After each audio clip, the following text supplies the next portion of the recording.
Hej venner, godt at se jer. Velkommen til Masses online undervisningsgang her, mens jeg er på kursus. I er inde på sådan et Google Analyze dokument nu, og planen er, at I faktisk bare skal følge det hele vejen ned. Jeg har lægget nogle videoer ind, hvor jeg forklarer, hvad I skal lave, og så skal I bare tage det kronologisk og svare på spørgsmålene, som kommer. Når I er færdige med det hele, så er det vigtigt, at I får det sendt til mig, og det gør man nederst på siden, hvor der står send svar, eller et eller andet i den dur, og det sender I, når I er færdige, så kan jeg se, at I har fået lavet det, og hvem der har lavet det. Og derfor så er det også vigtigt, at det første, I udfylder lige hernede under mig, det er, at I skriver jeres navn, så jeg kan se, hvem I er. Og lad være med at skrive nogle andre navne, for jeg kan også se, hvorfor en mail I svarer fra, så det skulle gerne kunne passe sammen der. Godt. Det første, vi skal lave i dag, det er, at vi skal lidt videre med de her andengradsfunktioner. Sidste time, der fik vi lige repeteret, hvordan det var, man finder A, B og C-værdi i en andengradsfunktion. Og så fik vi udregnet den her diskriminant, som var lidt vigtig, som fortalte os noget om der er 1, 2 eller 0 løsninger for en andengradsfunktion, hvis vi kigger på, hvor den rammer x-aksen henne. Det kan I godt huske. Det I skal nu, det er, at I skal faktisk arbejde videre med de opgaver, som I lavede, hvor I fandt diskriminanten i sidste time. Og det vil sige, at I skal gå op og finde, det må være den side der, over i vindueskarmen, der ligger de der blå bøger.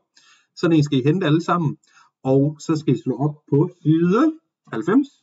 Og så skal I lave den, der hedder opgave 3, 4, 5, 6, 7, 8, 9 og 10. Dem I fandt diskriminanten på i sidste time. Og der skal I nu finde løsningen til alle de her andengradsfunktioner. Det vil altså sige, finde de x-værdier, der er, hvor den skærer x-aksen. Den her parabel her.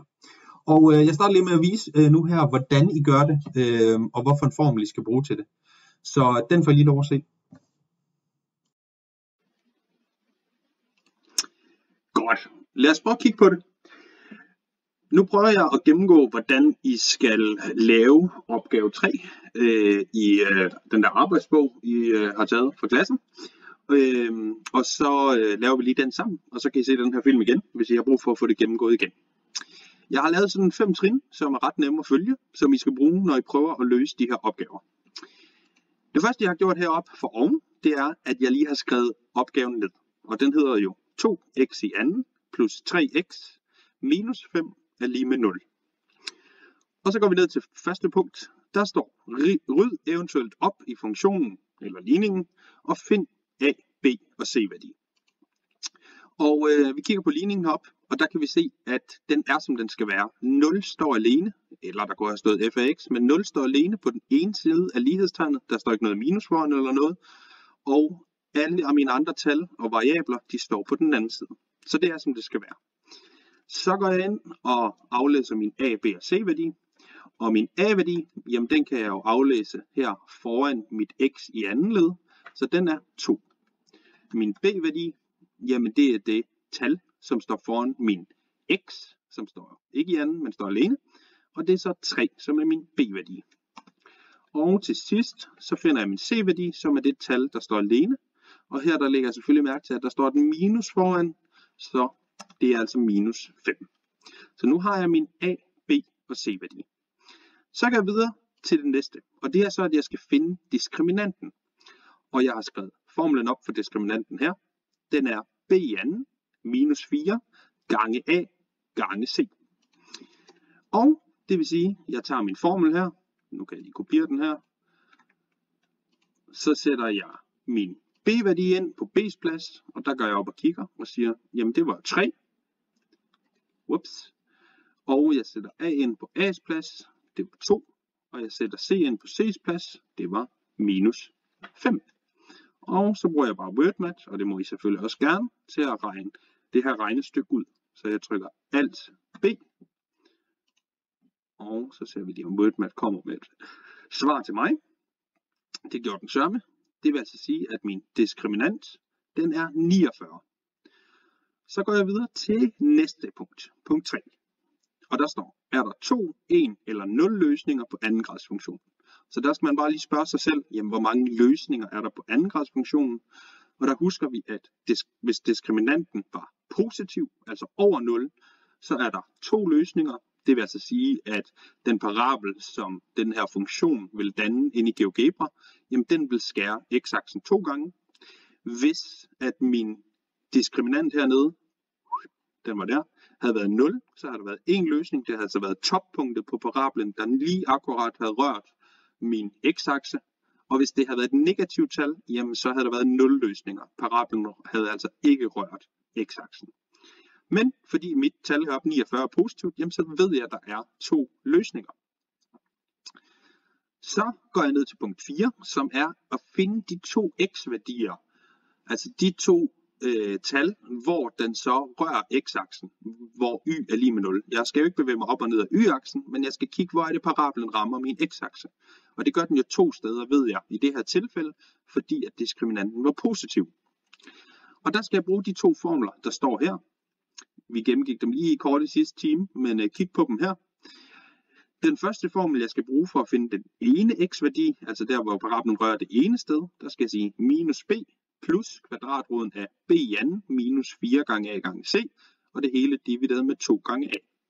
Og for at finde det andet sted, hvor parablen rører x-aksen, der gør jeg det samme igen, men i stedet for at plusse her, så minuser jeg i stedet for. Okay. Og allerede nu, hvis jeg siger, i en af opgaverne får, at diskriminanten er 0, at der er en løsning, så kan I lige prøve både at plus og minus, så skulle det meget gerne give det samme tal de her gange, når I finder x, fordi den rører kun én gang. Men det ser I lige i opgaverne. Men jeg ved, at jeg skal have 2 løsninger, så jeg skal lave begge de her udregninger. Så igen, så tager jeg min udregning her, width, så den kan jeg lige kopiere ned her. Og den blev stor. Nå. Så tager jeg min b-værdi, og min b-værdi den går op og kigger, når den var 3. Så jeg sætter min b-værdi ind der, og jeg skal bruge den igen herover. Og så skal jeg have min a-værdi, den var 2, som der står heroppe. Det sætter jeg ind der, og min c-værdi, den var minus 5, så det sætter jeg ind på c's plads. Og igen, så skal jeg bruge min a-værdi hernede, og den var 2. Så det sætter jeg ind her, og der husker jeg lige at slå gange 2, jo, for der står et skjult gangetegn imellem, og når jeg sætter et tal ind nu, jamen så skal computeren vide, at der er gange imellem. Så beder jeg computeren om at regne det ud, alt b, og der vil I se, at det giver 1. Okay, det var altså den første løsning. Så laver jeg min anden løsning, og det vil sige, at jeg kopierer lige min anden formel ned her. Sådan der. Lige sætte den lidt. Okay, I kan godt leve med, at de ikke står helt på linje. Og det er selvfølgelig de samme tal, der skal stå på de samme pladser her. Så b-værdien skriver jeg ind på b's plads, og a-værdien, som var 2, skriver jeg ind på a's plads, og c-værdien minus 5 skriver jeg ind her. Og igen hernede skriver jeg min a-værdi, som var gange 2.